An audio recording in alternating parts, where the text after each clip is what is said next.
ఇక లోక్పాల్‌లో కొత్త నిబంధనలు అమల్లోకి వచ్చాయి. కొత్త మార్గదర్శకాలు అమల్లోకి రానున్నాయి. ఇప్పుడు ఎట్లా పడితే అట్లా ఫిర్యాదు చేయడం అనేది ఇక చెల్లదు. ఎందుకనంటే దాని ఫిర్యాదుకు నిర్దిష్ట నమూనా పాటించాల్సి ఉంటుంది. సో, ఆ నిర్దిష్ట నమూనాను పాటించినప్పుడు మాత్రమే ఆ ఫిర్యాదు పరిగణలోకి తీసుకోబడుతుంది. సో, దానికి సంబంధించినటువంటి ఇన్ఫర్మేషన్ ఇప్పుడేంటో చూద్దాం. అవినీతి ఫిర్యాదులకు నిర్దిష్ట నమూనా తప్పనిసరి అని చెప్తున్నాము. సో, ఎందుకు తప్పనిసరి అనే విషయానికొస్తే ఫిర్యాదులు నిర్దిష్ట లిఖిత నమూనాలోనే సమర్పించాలి. సో, ఫిర్యాదులని ఖచ్చితంగా రాతపూర్వకంగా రాసి మాత్రమే సమర్పించాలి.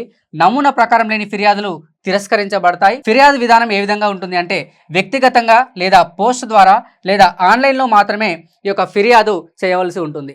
సరైన నమూనా లేనిది ఒకవేళ సమర్పిస్తే ఎటువంటి చర్య కూడా ఉండదు. సో, నేను ఫిర్యాదు చేశాను, సరైన నిర్దిష్ట ప్రమాణాలు పాటించకుండానే ఫిర్యాదు చేసి మళ్ళీ ఎంతవరకు వచ్చింది, నా ఫిర్యాదుకు సంబంధించినటువంటి స్టేటస్ అడిగినా కూడా అక్కడ ఎటువంటి చర్య తీసుకోరు.